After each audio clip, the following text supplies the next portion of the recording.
Welcome in to the channel, Tennessee Podcast. It is October the 5th, 2025. Tennessee fans got a much relaxing break this weekend, stress-free weekend. As of now, Arkansas is now on the clock to come to Neyland Stadium up here in Knoxville, Tennessee. Got a lot of college football to break down. Texas falls to Florida. Arch Manning looks lost. The irrelevant AP poll has Tennessee moved up 3 spots to number 12. Diego Pavia gets into it with an Alabama fan after the game. The state of Penn State. What the hell is going on with Penn State?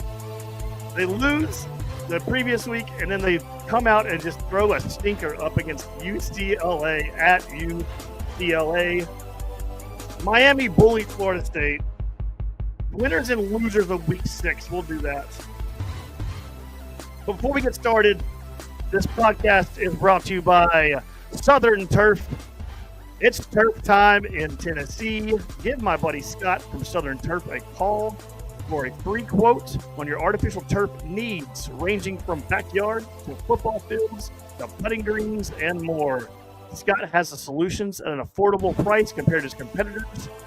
Give him a call at 704-960-2651. Again, that is Southern Turf. But let's talk, my friends. Let's talk, my dudes. Let's get into this. A crazy weekend of football. A lot of people fall, including Texas.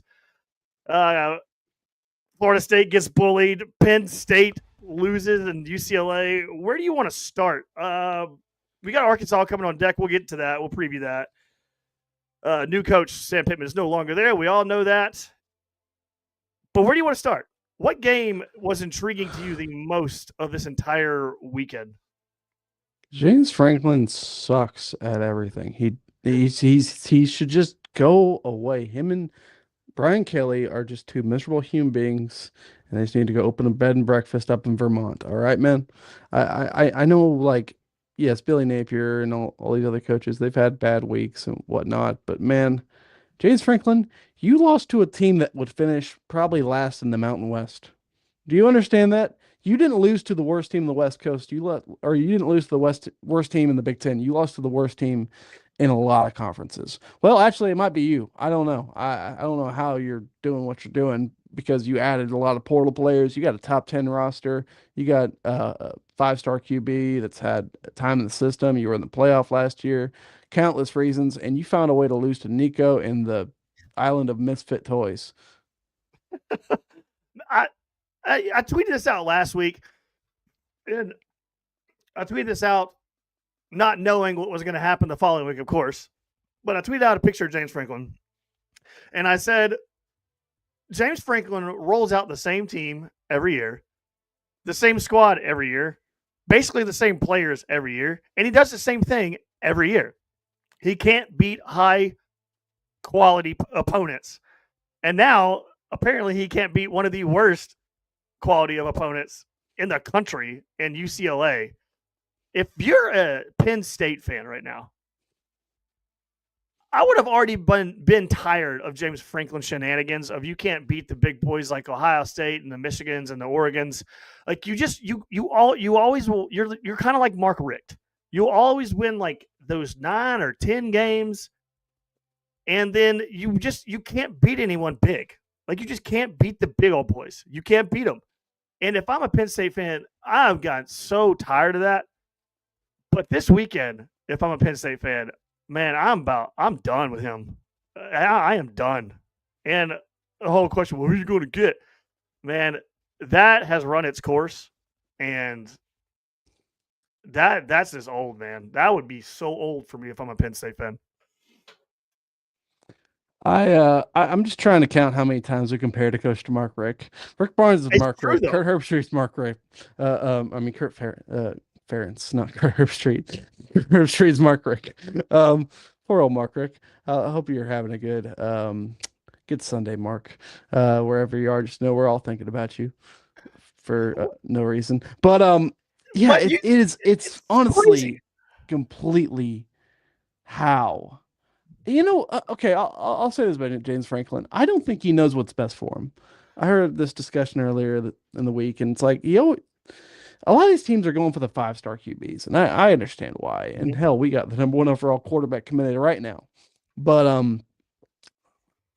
But a lot of times it just doesn't work. I don't know why, I don't know how, but it just doesn't work in this day and age. It's almost like you're better off going get some guy that's got a little dirt on his nails from the portal. You don't want the guy that's never seen, like, has just been given the accolades since day one and Yeah. hasn't done anything to earn it. You want a guy that's been through it all and battled some. And you maybe can find that with a 5-star recruit and bring him up the traditional way, but it just I don't know. I never believed in Drew Aller. Drew Yeah. Aller. Yeah. Sorry, that I don't know why It's that's hard. hard for me to It, say. it's a weird pronunciation. Aller. Um, but um, but yeah, I never really bought the hype on that, No, and no. it just doesn't work. Like, look at the best quarterback he ever had, and that was Trace McSorley, in my Hmm. opinion. And He, what did they do? The same freaking thing that they've done every year. let's say, scored a lot of points. It's yeah. Well, Vance Falls uh comments from Twitter and says, so is Notre Dame. They're like Penn State. No, Notre Dame won the national title last year after beating Georgia. Though they're so I had to disagree with that one. They are not the same. But With I Brian agree Kelly, that they were. With Brian yeah, Kelly, they were. yeah. But I agree that they're overhyped every year, like Penn State is. But you can't really put them in the same category because Notre Dame actually goes to national titles and they've actually beat opponents to get there. And when Penn State gets anywhere near a good opponent, they just crap down their leg. Didn't And they have like wasn't the national championship game wasn't the appearance decided by Penn State Notre Dame last year in the I think so. semifinals? I think so. And it was a decent game. I'll give them that. But I definitely believe though that Notre Dame's on the right page with Marcus Freeman. I mean, hell, look, uh, Notre Dame has 2 losses, 2 at the wire losses to Miami and Texas A&M. You watched last night who looked like 2 of the best teams in the country, Miami and Texas A&M. I Yep. might say those might be the 2 best teams in the country, which is crazy to say, but I don't man, did trust. I A&M don't looked good trust. last night. Yeah, they did. We'll get to that one, but I don't. I don't trust Mario Cristobal. But the team that he has right now, it not Mario. Is it Mario Cristobal? Did I just Yeah. get the okay Mario Cristobal? I was thinking who's the guy at Duke? Um, Doesn't I don't matter. know. He left. I, Mike Elko was there, but he left. yeah. Anyway, Oh, oh, oh. Mario We're talking about. Cristobal. Yeah, I don't trust him, but the eye test looking at his team, that team looks good, man. I mean, they bullied Florida State. I know the score. You look at the score, you're like, oh, not really. Yeah, they did. They beat them down into the ground, and They manhandled them. that looks like a big boy football team right now as week 6. That is a different team, man. That's a that they bought that team, but man, they don't need to keep the receipt. They are happy with those purchases, man. That team looks damn good. That's a really good team. That looks like one of those old school SEC teams. Um, Yeah, they're gonna be tough to beat. They might be the best team in the country. I didn't believe it either. I really didn't because I did look at when they struggled with Florida a little bit, and I don't believe in Carson Beck too much. But man, it's like I do. you don't I, have to be I a transcendent quarterback to win. I told you at the Oh, beginning of the season that Carson Beck looked different, and you disagreed with me because of his time at he's Georgia. always looked different. He has always looked different. Let me tell you. Look at that man's face. He is different. Oh yeah, oh yeah. But seriously, though, Carson Beck does not look like Carson Beck at Georgia. He looks like he's playing like freer and more. It looks like he's having more fun. That dude's good, man. That dude is really good. And I thought the hype. I didn't believe in the hype either when he was at Georgia. It was like, oh, Carson Beck's the greatest, and he's not the greatest. But he went to Miami, and that's a really good fit for him because you talk about people talk about system quarterbacks all the time or being with a coach that fits your mold. That's an example right there, Mario Cristobal and him, because he looks confident. And Miami, that freshman they got down there, who's that guy? I can't remember his name. Number 10. I told you this very beginning of the season when I watched the first game of the season with Miami. That freshman they got is going insane. That guy is unbelievable. real to watch. He's so fast, so quick, and he's so talented. So that team is legit, man. That defense is Yeah. legit too. And I kind of thought Florida State was going to come in there angry, big time home atmosphere, big rivalry game, and just gut out a win. Come big strike plays. Like, shoot, they didn't get a touchdown until like 5 minutes to go. Yeah. That was suffocating. Uh, Man, they Miami looks. Is Miami number one? Is Miami? I haven't seen the AP I top haven't. 25. Like I said at the beginning of this I know podcast, our the ranking. irrelevant AP poll is just so. People, I don't know why people's. I mean, I guess it's something to look at, but people post that every week, like, "Oh, look at this!" Like, it doesn't really matter. It doesn't really matter until the playoff poll comes out. So the playoff seeding comes out, but I just Miami and Oregon, in my opinion, they look like the two best teams in the country. I haven't had a really good chance to watch Ohio State. I'm sure they're pretty good, but Miami and Oregon, for me, those teams look like the ultimate best in the college football circle right now. I would do top three, in no order. Well, maybe order. Okay, number one, Miami. Number two, Oregon, and number three, Texas A&M. Those are the three best teams in the country, in my opinion. Texas A&M looked damn good, and they got that win over Miami that they had to gut out. And how they looked against Auburn wasn't too impressive, but I really believe in that team. They they're scary. I'm happy they're not on our schedule. Yeah, yeah, and we got. I mean, as of right now, yeah, I agree with you. I think A&M. They are scary, man. They got a good quarterback. They got a good running back. They got good playmakers, and Kyle Field, and people are giving. I've seen people on Twitter. It's like Mississippi State. Oh, they're not that good, are they? I'm like, yes, they are, guys. They're that good. It's different when you have to go to Starkville and play in Starkville with that noise, and they have all the confidence. They haven't lost a game yet. So they still have all their confidence. So they're going to play their hardest. But then you watch them after they play Tennessee, they look like they're kind of beat up a little bit. I think Tennessee did kind of shake their cages because that quarterback, I don't know how he was standing. Dude, we injured half their roster. I know. They were limping into that game, and they were pretty demoralized, I think, from that loss. And it's a quick turnaround. You're on the road. Yeah. It was a bad scenario for them. I mean, they are better than they were Mississippi State than last year. They are definitely better than they were last year, but they're not. They're not like anywhere where you can sustain a bunch of injuries. No, you cannot. That team last year was struggling so bad. They're on the struggle bus, bad with depth and every. That was a bad team. Bad team. They were really bad last year. But so no, to all those people that are saying that, no, Mississippi State is not a bad team. Mississippi State, like Austin just said, they had to turn around and go on the road to A&M, which is, in my opinion, one of the loudest stadiums I've ever been in my entire life. So one of the loudest I've ever been in. And that's a really hard place to play. And I think, unlike previous years, I think Texas A&M is for real this year because you always get that media hype, with A&M, where it's just like, this team is so good. And then you're just like, not really. But this year, they're like, this team is so good. Yeah, they are. The team is really good. Really good. Hard to beat. So, but let's talk about the other team in Texas. Not named Texas Tech. Just named the Longhorns. Where do you want to start with that, Austin? You're shaking your head.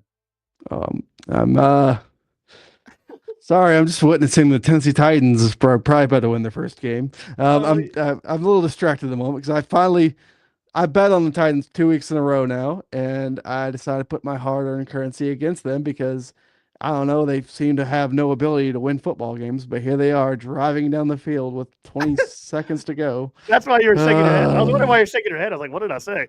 But then no. Then I look over at Titans game. I got it on my TV over here to the side, and Titans, 19 seconds left. The Titans, quite possibly, I don't know how the hell they're even going to win a game.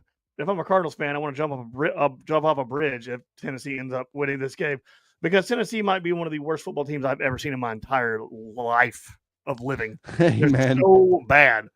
crazy things are happening on the West Coast this week. Mhm. Somehow the two worst teams in the leagues, UCLA and the Titans, are going to pull off wins somehow. I think the Titans are going to win this game. I Hopefully. will never put anything out of possibilities with this squad. With this No. squad, okay. Um, but anyways, back to the matter at hand, college football. And that is the Texas Longhorns. Arch Manning, I don't think he's good at football. I think he's got some talent here and there, but honestly, people the whole time nearly his since he's in high school and rated that high, a lot of us have been like, why is he rated that high? Is it just the last name? Mhm. And we're looking kind of right about now. Because man, did he look like ass in Gainesville. Don't He get didn't me wrong. I've never seen a man look good in the swamp. But he didn't look like utter ass. He just looked like he's lost. it was Like like ass. he just looked like he's lost. Like he didn't know what to do. Like he had moments. I mean, because I think he had the majority of their offense, like total yards. I think he had majority of them. But I agree with you. He looked lost. He looked confused, and you could say he looked like ass. So I think, yeah. I mean, yeah. Okay, just call it like it is. I mean, he looked like ass. It He looks like did. Florida has a really good defense. Their defense is really They good. do, and it's at the swamp. I understand, but also he hasn't looked good really in other games, so I'm not gonna give Florida all the credit for that. He's also Mm. not been looking that good, and that was there. You can give them. You could add like 20 minutes to that clock. I still don't think Texas is winning that game, and Billy Napier tried to give them as many seconds as they could. Like That that was unbelievable. And I'm gonna get to my winners and losers of week 6 because Billy Napier's in there as one of the winners or losers. But the only reason, really, honestly, last year that Tennessee won that Florida game against Florida in Neyland Stadium is because Billy Napier handed them the game, and he almost did it against Texas. I was like sitting there watching Billy Napier. All you have to do is run the clock out, and he won't stop throwing the ball. I'm like, what are you doing? Why are you throwing the ball? You're up if 2 scores.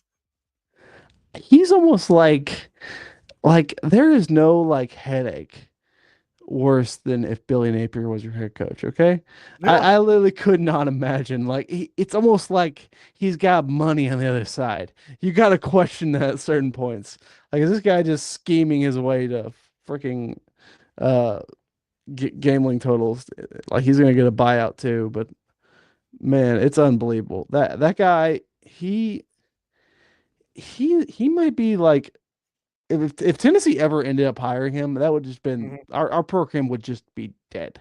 There is mm-hmm. no coming back from it. There's no rebuild. It just end it, because that guy, oh God, I can't I don't feel sorry for Florida fans ever. And hell they won. I'm talking about a game they won. But it was Mm-hmm. almost like he didn't want to win it. Like it was like I've never seen someone more scared to win a game in every scenario than him. And yeah, he's just unbelievable. I've got breaking news here. The Tennessee Titans just beat Arizona Cardinals with a last second field goal. And listen, I choose, and we're gonna get off the Titans here in a second because it's trash organization, trash franchise, trash team. It's my team. I love them. But here's what I needed this to happen, okay? I needed this to happen. You wanna know why I need this to happen? Because Brian Callahan will get his save his job another week. And I need Brian Callahan to be the head coach of the Tennessee Titans their next home game when Mike Vrabel comes to town. I need that Mike Vrabel versus Brian Callahan matchup like I need freaking air. I got to see it because one, I want to see them go head to head because I think Vrabel's going to try to score 50 on them. And two, I want to see what the crowd does. I want to see how the crowd reacts to that game. So I need Brian Callahan to hold on for a couple more weeks so he can get back in Nissan Stadium and Mike Vrabel comes to town. It's going to be a circus, and I just love it. I'm here for the entertainment.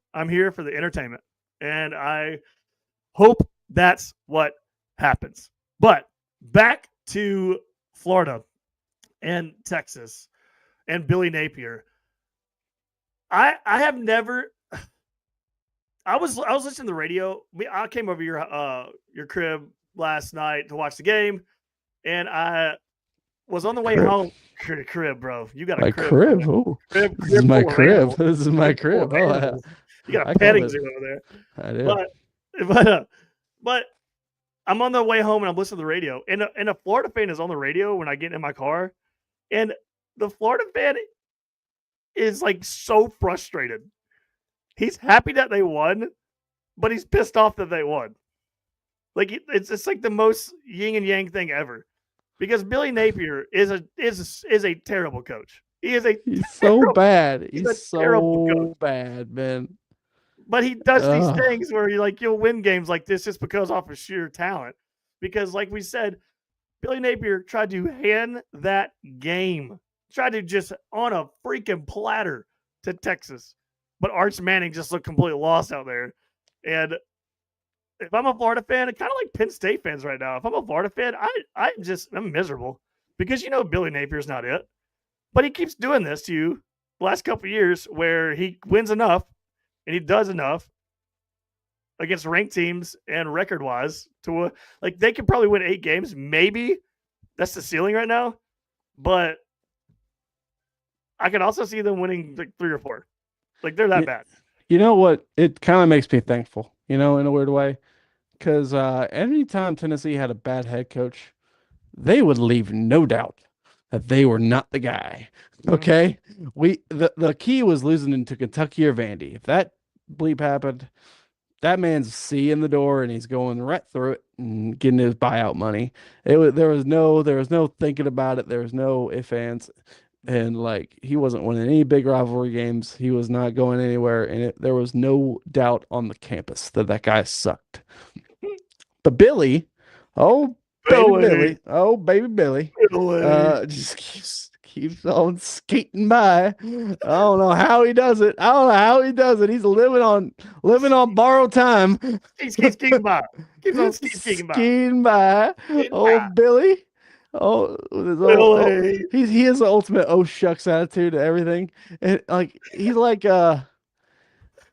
there's 2 guys that are hated by their fan base but like Billy's like just hated universally, but he doesn't push the envelope or nothing. He doesn't like he's kind of like okay about everything. I understand. Yeah, he's too mild. And Dabo. And then you got Dabo Swinney over here. He pisses everyone off. He's like, "What do you want me to do? Different? I'll go through the door right now. I don't care. You think I'll do anything different? You think it'll be different once I leave?" I love the contrast in them. They're both old Southern guys, but one's just like, and I was like, "Oh, screw it. I know I'm pissing you off, but I don't care. I won titles, man." Dabo is on another level of annoying. Like he is on another level of annoying. That man is broken his soapbox. He gets on it so much. And you have him playing at North Carolina and Bill Belichick. Is Bill Belichick one and done? He's one and done, isn't he? He's awful. Like that is. I don't know the plan there. When he got hired, it was such a weird, awkward fit, and it's still a weird, awkward fit. It doesn't look right. It doesn't look correct. It doesn't look normal. He's so weird looking over there. And it doesn't work. It's not gonna work. When you turn on the TV and you see him on the side, it's like, oh, I thought I dreamt that.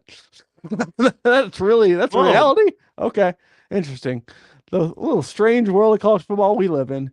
I think Deion having success at Colorado made them go for that kind of move because it was very NIL heavy, very just like we're gonna be a pro team. That was basically the whole mindset. Let's be a pro team here at North Carolina. And I mean, I'll be fair. For what they got on that roster, I can't say he's coaching them poorly. It's just really the results that are. Here's the thing: they want the NFL to be college football. They want to think it's that way. Mm-hmm. And you could change the sport a lot, and it has changed a lot, and it is more like the NFL than it has ever been.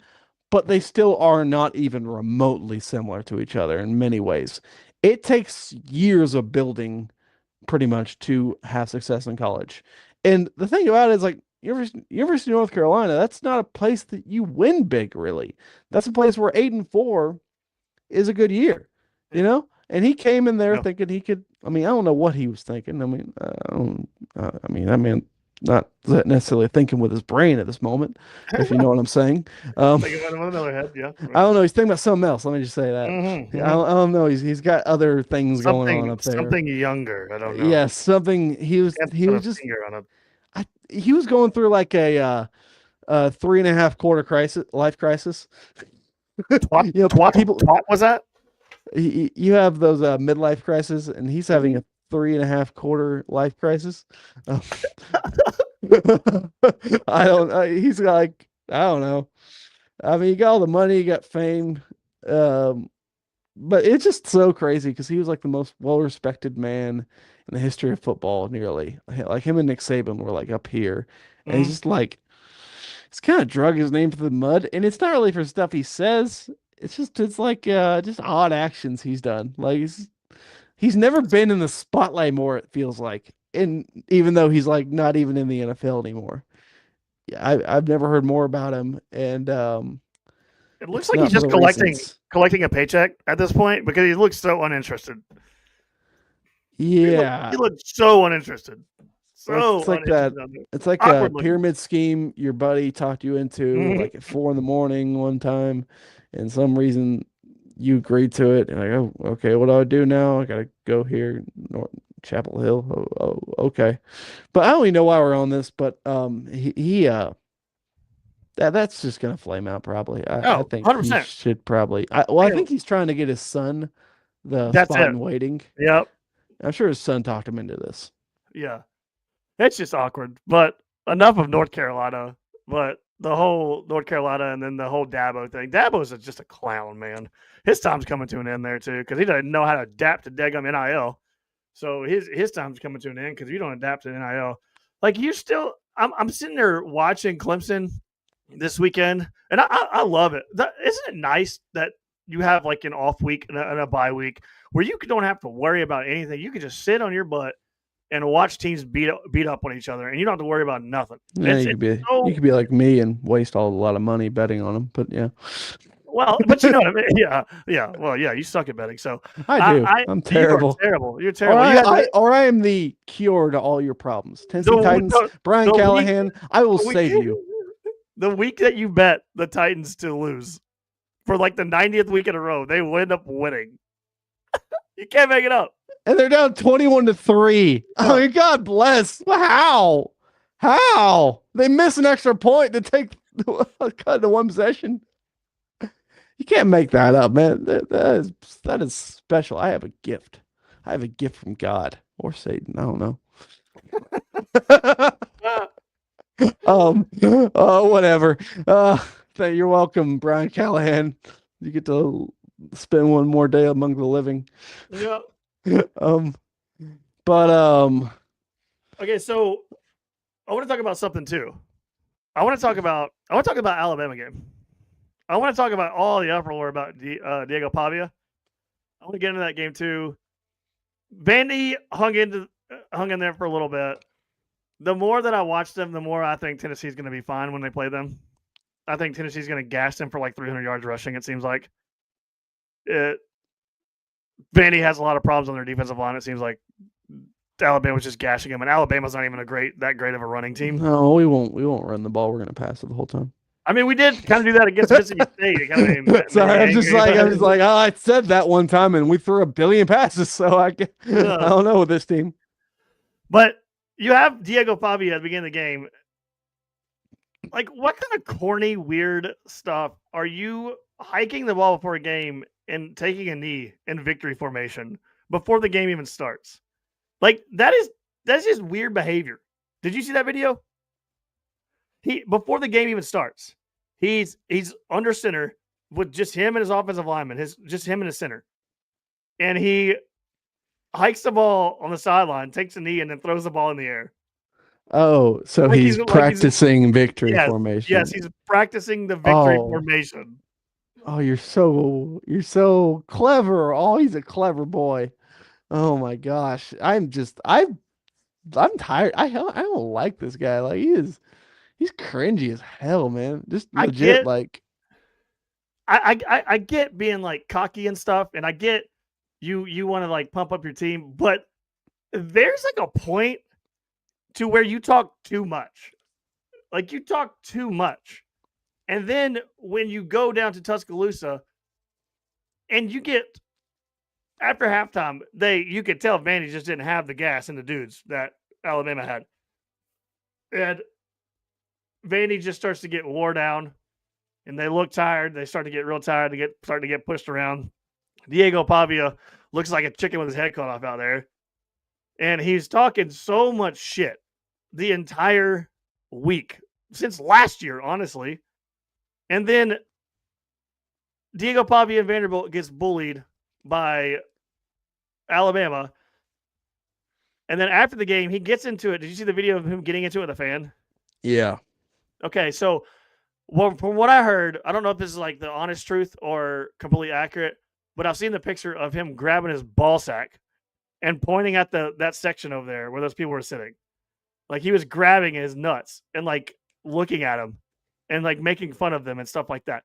And so I think after the game, that guy that was talking crap was one of the guys that saw him do that. And that's what I think he mentioned it. And then one of the Vandy trainers goes, he's just a kid. He's just a kid. Dude, that's not a kid. He's 24 years old and he's a millionaire. That's not a kid. Shut up. He is the oldest quarterback starting in the state of Tennessee. Older than Cam Ward, older than Joey Aguilar, older than every other quarterback. He's the oldest. In a state full of older quarterbacks, he's the oldest. I mean, good Lord, he's not a kid. He's closer to my age than he is probably most starting quarterbacks. Yeah, Zach comments on Twitter and says Diego really thinks he's primetime Johnny Football. Dude's a bum. Did you see Johnny Manziel at that game? Yeah. What was he wearing? Did he look like he was like hammered? He looked like he was acting weird. And it's weird because before the game, Johnny Manziel was like, don't be like me. He's like, get your stuff straight and play the game of football and stuff like that. And then Johnny Manziel comes to Tuscaloosa and looks like he's cracked out of his mind. He's acting funny. And after the game, he walks up to Ty Simpson. He's like, great game, guy. And he looks like he's like smashed. It looks like, I'm not sure if he is not, but he looks we got a cocaine or whatever problem in college football right now. You got Johnny Manziel looking like a freaking on something. And then you got Michael Irvin cranking that thing in Miami, looking like the ultimate cokehead. Then you got Dan Lanning after the victory at Penn State. Don't forget to mention the freaking mascot that was next to Michael Irvin. He looked like he looked like he just snorted like 26 lines before he walked out and put his mascot in the costume on. Like, at least that's Miami, though. At least that is Miami, the capital of cocaine. I mean, in the U.S. At least that you expect it. Nashville, I mean, I don't know, but it's crazy because when you have a bye week and you're not watching your team, and you have another like 4-hour window that you can watch every game, and you see all of these things, and it's like so entertaining watching all of this happen because Tennessee used to be just like the armpit joke of college football with all the shenanigans and crap that was going on with them. But then you look around the country and it's a damn circus. It's a comedy show this year in college football. It is a circus. It really is like circus. I mean, there is a lot of storylines all over the place, and none of them are like that good.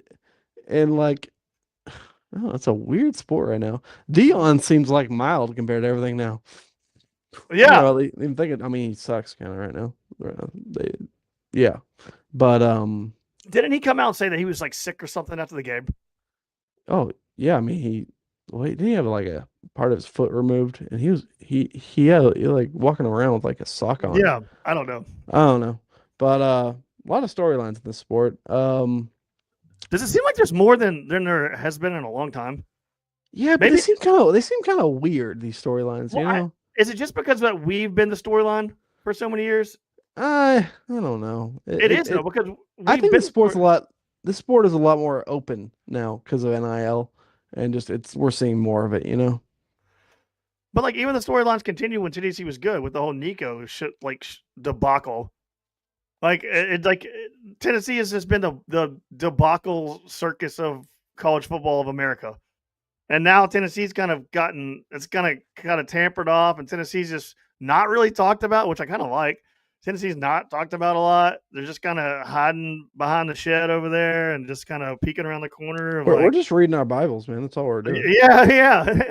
That's all we do is we read our Bibles. Yeah. It is kind of cool. You see like so many shots of our players reading the Bible. Mhm. Like Jesus lives here and Satan's in Nashville. We all know that. Diego Bobby, that guy's. I'll rewatch that interview with Paul Finebaum. That dude's weird. Yeah. Like Paul Finebaum asked him, "Are you the best quarterback in college football?" Or no, he said, and who's the best quarterback in college football? He goes, "Well, you're looking at him." Yeah. I was like, it didn't correctly said, "Well, I know it sounds weird to say, but I am the savior of Vanderbilt football." It's like, you don't say these things, dude. You're like looking at they are saying the things that you want people to say about you. It's just not how this works. Okay, you have other people will say it about you once you prove you are that. Once you prove you are the greatest coach in Vandy history, once you prove you are the greatest quarterback in the sport, you let other people say it. You let what you do on the field say that for you. And I can see like Diego. I guess it's hard to do that when you can't do it though. I can see Diego like in the interview, and he grabs Paul Finebaum by the collar of his shirt, and he like pulls him close to his face. He goes, "You're looking at him, son. I'm the guy. I'm the best. You have a set of eyeballs. Are you blind, boy?" I can just see him doing. Why are you wearing? And Paul, why are you wearing so much cologne? Why do you smell like the inside of a cologne bottle? Did I tell you that Arch Manning's a generational talent? The best quarterback I've ever seen. Oh my god! How bad is it that like we actually have a debate? Is Ty Simpson the best quarterback in the SEC? He's damn good, bro. I was not expecting that. He's really good. Stop, dude. Stop with your. He's okay. Stuff. I'm not. I don't know. My barometer, but for like very good is a little higher than that. He does what he needs to do. Buddy, he does more than what he needs to do. He should have been sacked 40 times yesterday, and he somehow gets out of it and makes plays. Like, what are you talking about? He's like, he kind of reminds me of Bo Nix. No. Big Bird on YouTube. Ty is really good, unfortunately. I agree. I'm not saying he's bad. I'm just saying he's good. I don't think he's like super duper elite. Like I don't think I wouldn't say he's the best quarterback in the SEC. I think that's still up for debate. I gotta see more. I think he is right now. I think he is. He might be right now, but I don't think it's like over. Remember we thought Garrett Nussmeier was like the best thing in the world? No, I never thought that. I never thought I never got why we thought that not either. Once. Everyone told me that, and I was like, yeah, Garrett Nussmeier, the best thing in the world. No. Really? It's so I don't. It's a national narrative. It is agents pumping up the media. They're going to put out what the agents want you to put out. They're going to pay you money. But, all you got to do is watch a football game. And you can be like, watch a football game like Todd Simpson. That guy's pretty fucking good. Got pretty good. That's wild. I actually came with the narrative that Bama might be the best team in the SEC into the season. And everyone lost their minds and shot me down. And then Bama went and lost to freaking Florida State and got manhandled. And I was feeling pretty stupid with that. And I was like, I walked it back completely. This is a joke of a program. And since then, they've looked pretty much good. I hate Bama, man. It's simple. I still think they're going to drop a game or two. I really do. I think they will. I got to look at their schedule, but I know they got some. Keep your head on the swivel. I know. I'm not. I'm just. I can see it happening. It's not Nick Saban is not coaching the team. It's one of those things you can see it happening because if you do watch a Bama game and it happened against Vandy early in the game, penalties kill that team. Kalen DeBoer team penalties bite them, and they're not disciplined. They're good, really good football team, but penalties at some point are going to come and bite them. And this comes from a team coached by Josh Heupel, man. We're the king of penalties. We're king of penalties. So, and it bites you, it gets you. I'm telling you.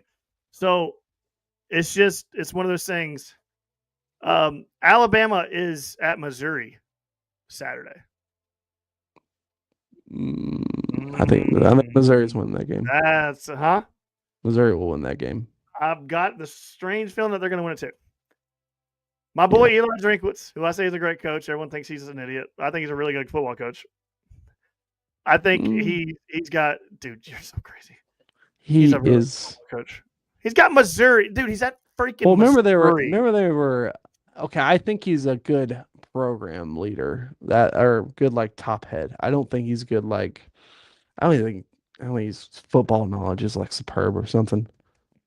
I I don't because know I remember they were trash until he stopped calling the plays. That's what I always bank it if on. if And he's okay. too So goofy to be smart. here's what I bank it on. Here's what I bank it on. If Billy Napier gets fired and he goes to Florida, where is your mindset with that? That would scare me. If Eli Drinkwitz going to Florida, Yeah, oh, that place to eat him alive. Oh, that place to eat him I, alive. I think he would do well. He cannot stand like He always has a great, stuff. no matter who his quarterback is. Like Dude, his I'm just day is telling you, always the good. media there, the people like calling for his job, he would be he could not handle that. As soon as they have any failure, it would eat him alive. Yeah, And Zach. he has too much Butch Jones in him. No, I don't think so, buddy. Zach comments and says Hardy's a beast of running back. Yes, dude. Like I don't. He doesn't. He's at a good place for him. He He is at a good doesn't. place for him right now. Dude, But if he went to Florida, that would scare me. Dude. I'm just telling you right now. Y'all, I you're a lot lower on he him than I am. I give it 3.5 years. You are a lot lower on him than I am. I think he is. You don't go to Missouri and make Missouri good like they're that good right now. You're not like one of the highest scoring teams in the country. If you're a I bad football understand. coach. I just think if you send him to a place where it's a lot of pressure, I think he would falter. And I don't think his presence and would recruit that well in Florida. I think he wouldn't have that kind of energy. You got to be confident. You got to be. He gets 5 stars at Missouri, bro. What are you talking about? I understand that because he's at the right. I'm just saying that's the right kind of program fit for him. I think if he went to Florida, it would be a disaster because he's the wrong type of personality for that job. You got to Yeah, not let things get to you, and he lets everything get to him. He has too yeah, much Butch Jones in him. Butch Jones got 5 stars too. But he at least he had the good wherewithal to stop calling plays. yeah. Well, that's He's the sign. not bad. Okay, he's not bad. No, It's no. one of those different. It's like Mm-hmm. I hate this whole narrative that you're this or you're that. It's like yes or Mm-hmm. no, and it's like no. There's some guys in the middle, and I just don't think he would be successful at a program like Florida. His personality just does not work there. He needs to be at a place that doesn't have that high expectations, doesn't have that much attention. Yeah, I feel like that's good for his fit. I feel like that's the kind of guy he is, and that's not where he needs to be, and that's why he is the perfect guy for the Missouri job. I mean, he is cringy as hell, but he's doing pretty good over there. Yeah, yeah. He's got Missouri a pretty good football team. They would if they're on our schedule, they'd scare me. So that's where I'm at with that. But they're not. So I'm glad they're not. But I don't know. I think I don't know. But Tennessee's got Arkansas coming in, and of course Sam Pittman is that it's. I don't think that them going and changing from Sam Pittman to Mom Blanken, who's the Bobby coach, Petrino, Bobby Petrino. I don't from think it's Broom. gonna, I don't think it's going to make that big of an impact. I really don't because I don't think Bobby Petrino is Bobby Petrino of old. I don't, and I think the players actually genuinely like Sam Pittman. They liked him. And Sam Pittman just wasn't a very good coach. I I'm still shocked he didn't succeed there. It felt like a perfect situation. It felt like Ed Orgeron at LSU, like a good, Yeah, like Sam Pittman. He's like not that good a coach. I mean, it's like though he wasn't really asked to be like that in-game guy. Like hmm Petrino was the guy calling the plays, was a shoulder to lean on at all times where it's like tense and like what do I do here?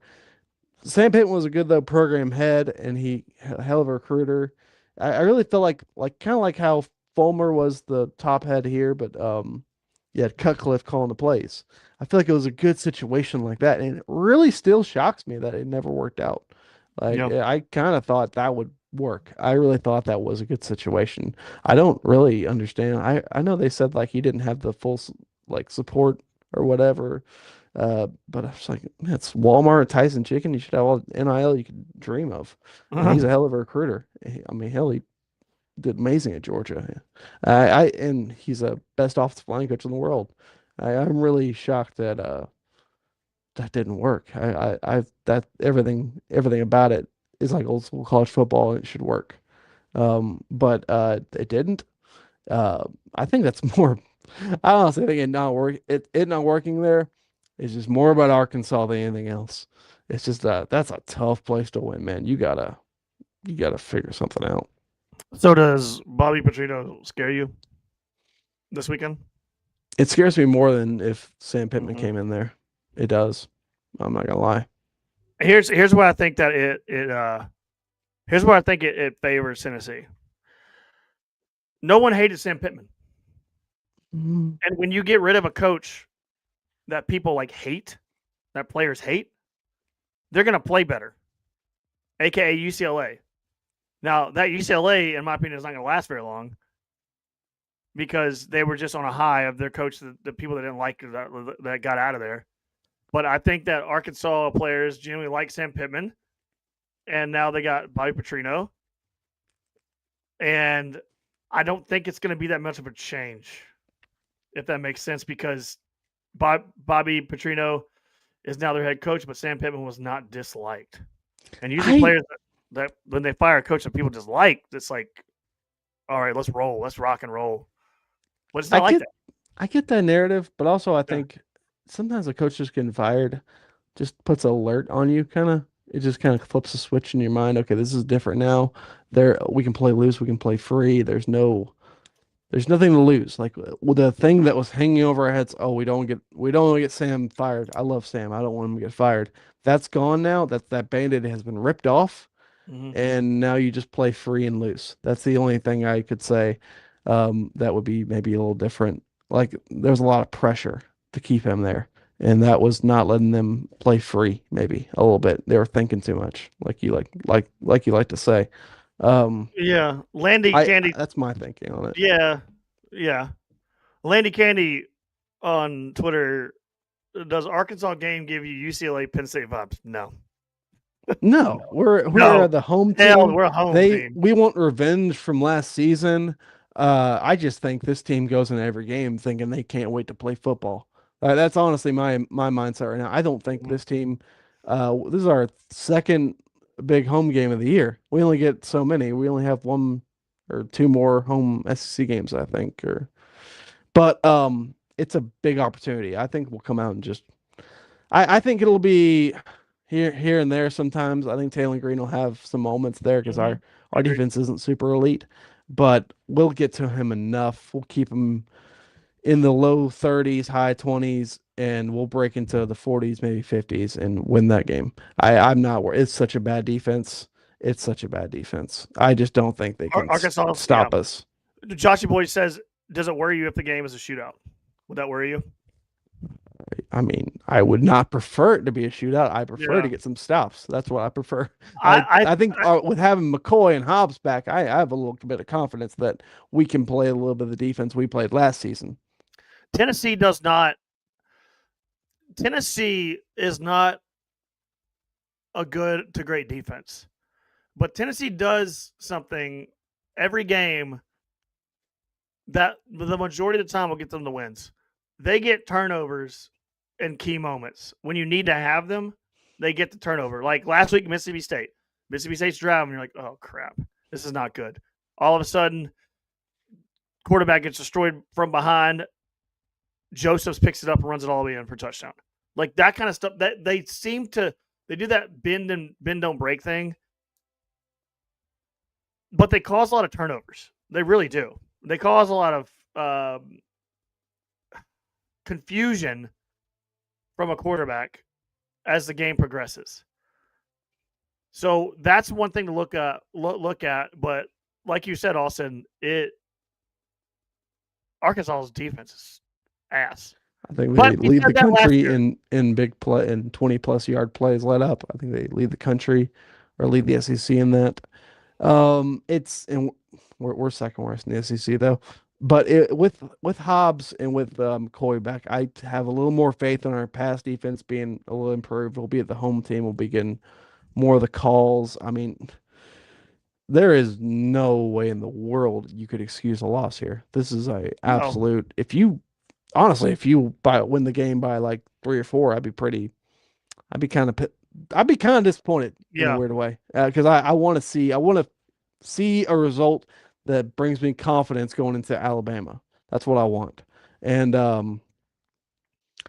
that's honestly more of my mindset right now. I would like revenge over. I mean, I'm going to enjoy the revenge over Arkansas. I'm going to enjoy a SEC home win in Neyland Stadium, but in the back of my mind, all I'm going to be thinking about is Alabama next week. And I actually hope. I think because of the loss last year, this will not happen. But I really hope that that is not on our players' minds. Alabama while we're playing Arkansas, because that is the kind of stuff that could get you in this matchup when you're looking ahead. Don't get caught in the looking ahead spot like I so many don't. teams have. You can't. Arkansas's on a team you can look ahead. Like that's not.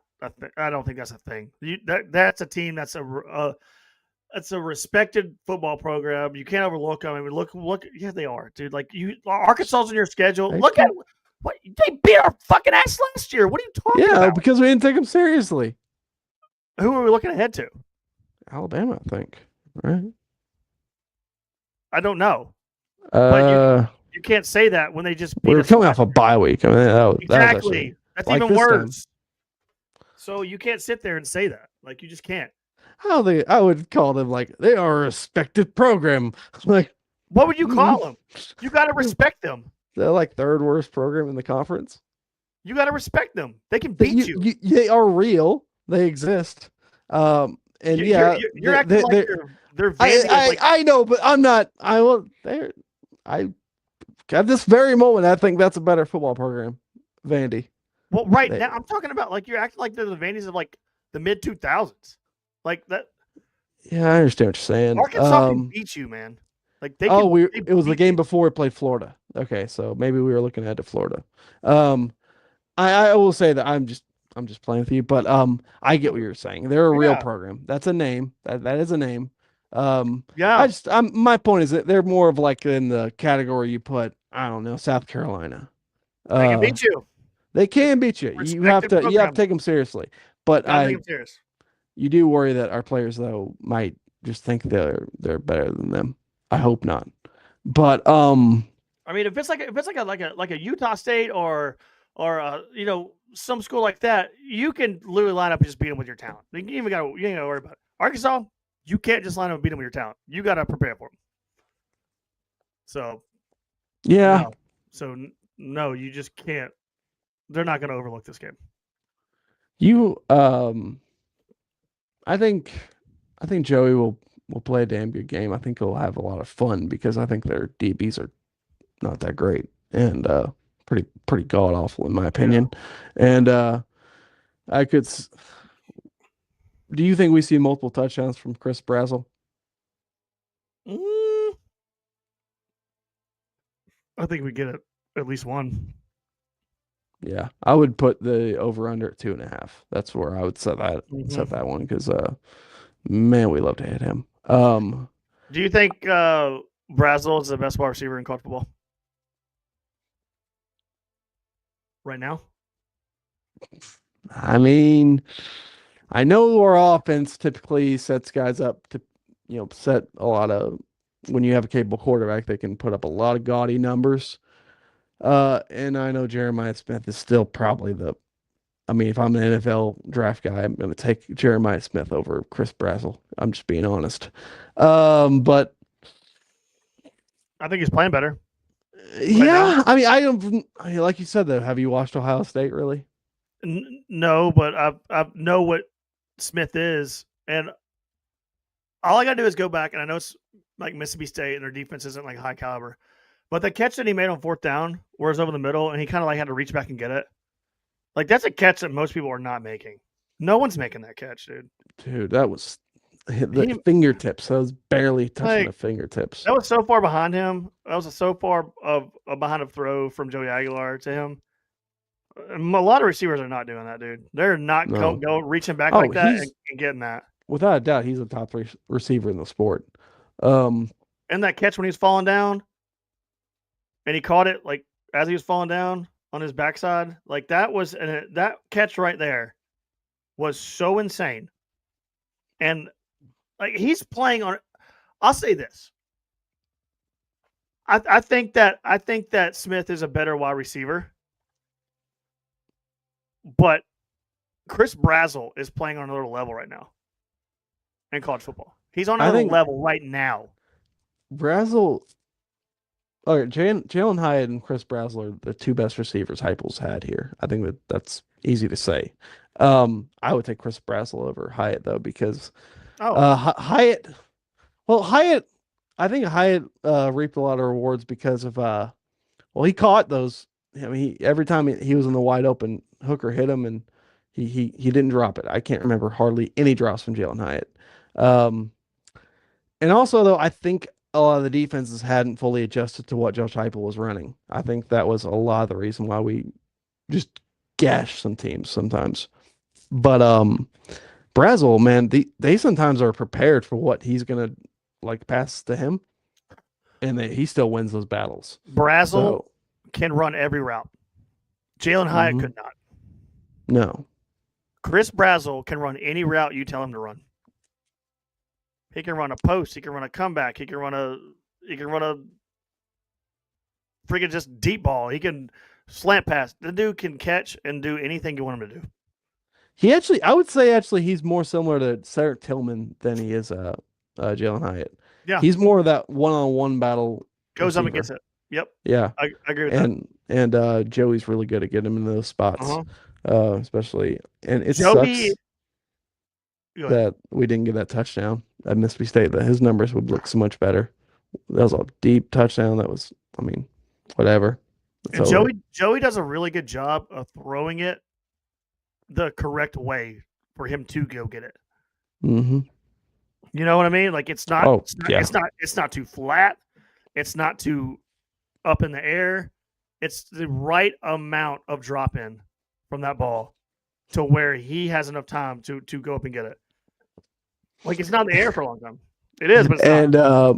So Chris Brazzell might be the best quarterback or might be the best wide receiver in the country though. That is real. That he might really be the best. Right now he's playing the best. Yes.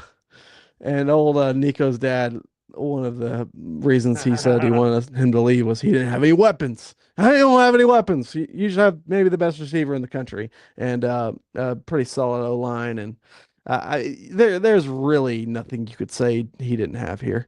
I hate James Franklin so much because he took something from me. He took my 0-12 Nico. He took him. Like all the all the boxes were crossed. There's no more winnable games on the schedule for the Bruins.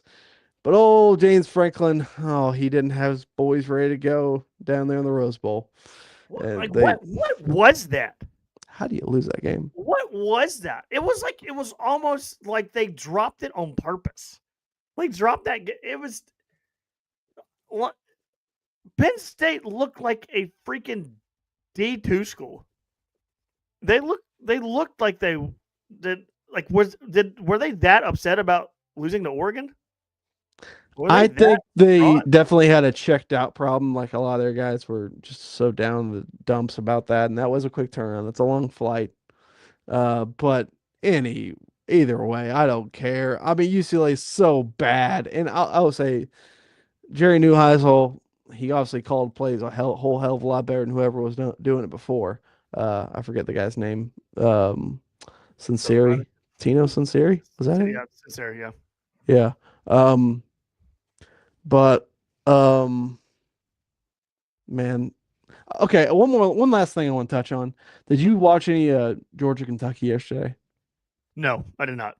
I already know. Gunnar Stockton looked like a mess against that defense for the second week in a row. He kind of looks like a mess, just like a mess. And my big thing going into the Georgia game, what I say, he's not good. He's not good. And what did I say? What did I tell you? He's gonna do. Something about Tim Banks running man-to-man all day with an 18-year-old. I told you he was going to come in and look like a freaking Heisman quarterback. Well, when you always had someone open, that's kind of easy to do. Mm-hmm. I really think Tim Banks poorly. I've been all praise Tim Banks last year. You did a great job overall. But man, that was a terrible defensive strategy we had against Georgia. It really could not be more clear.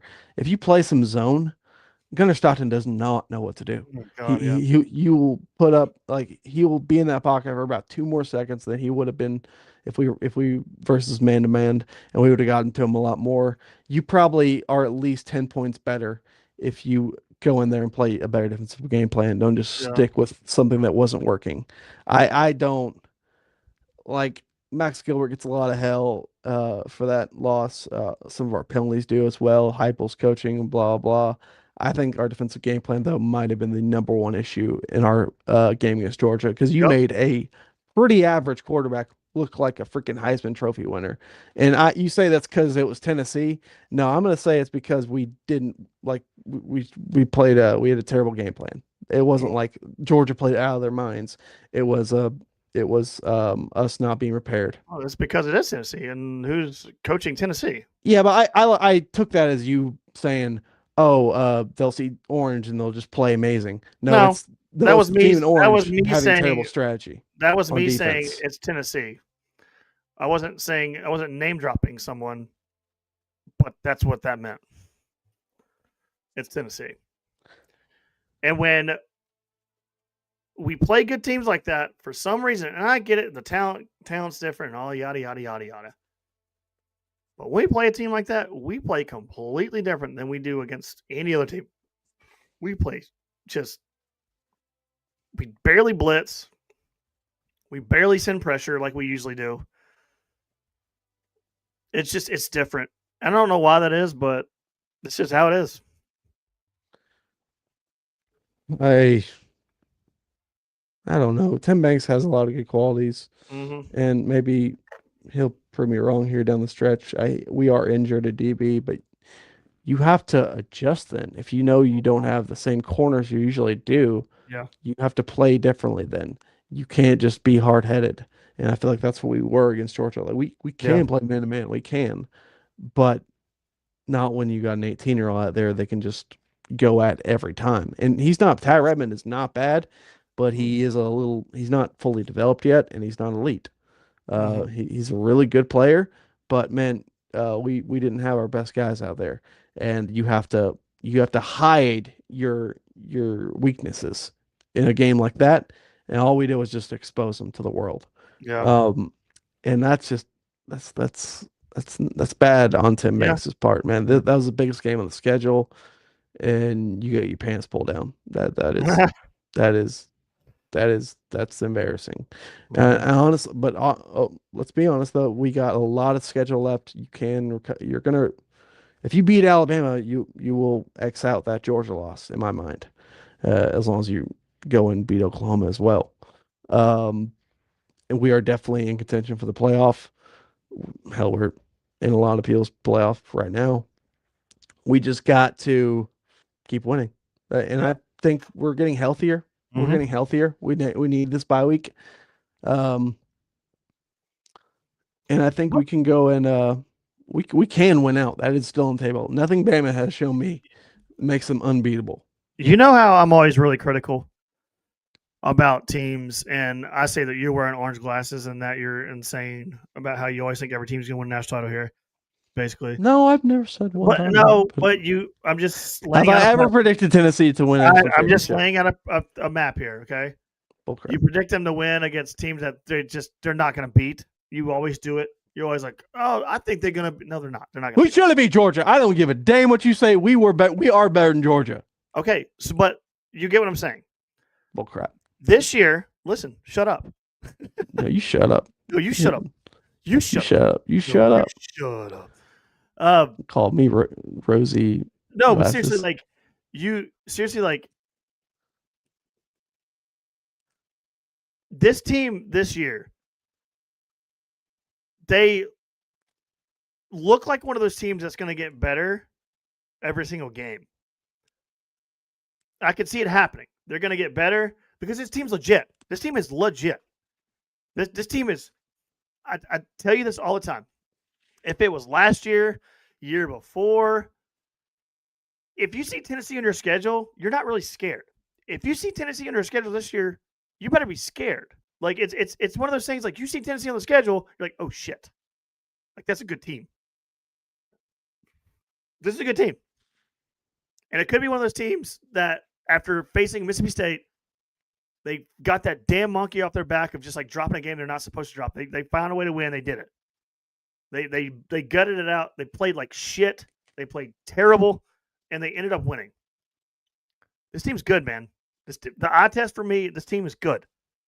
This team is really hard to beat. They're really hard to beat.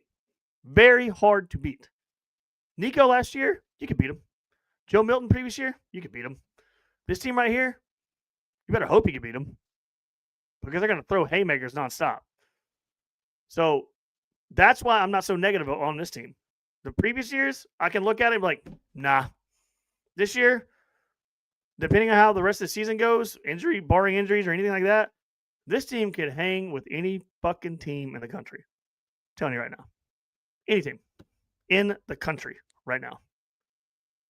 They will not go down easy. They will not go down easy.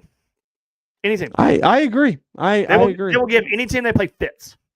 Any team. Ask Mississippi State. Mississippi played awful. They will look like dog shit. But Mississippi, they couldn't beat them. They didn't beat them. They look like crap. That's the worst game I've seen Tennessee play in a very long time. And Mississippi we did play crap. That was the worst game I've ever seen us play. We look like garbage. The entire game, we looked like ass. But we made plays. Some way, somehow, we made plays and we won. That was the worst we ever played without Carn Stallions being involved. It was bad.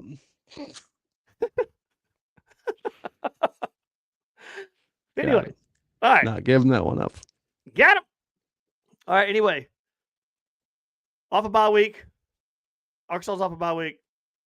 What do you got? What's your prediction? Shoot. Tennessee 52, Arkansas 31.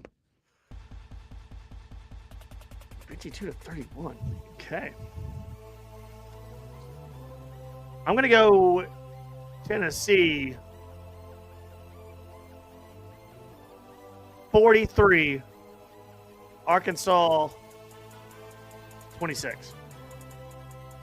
43-26, Tennessee wins. That is my prediction. The spread is 13.5. So I don't believe in spreads. They're in a game like this, I don't believe in a 13.5 spread. I think someone in this game is going to get bully balled. So I'd hope. I mean, I think we would. I would like to really handle them on defense, but I don't know. I just. We'll find out. We'll do it again next week, and we'll find out what happens this Saturday, 4:15 Eastern Time. Kickoff, 3:15 Central. We'll talk about it Sunday night. We'll do it again Sunday nights. And again, this podcast is brought to you by Southern Turf. Southern Turf. Give my friend Scott a call at 704-960-2651 for all your turf needs. It's been fun. Good night. Go Vols. God bless.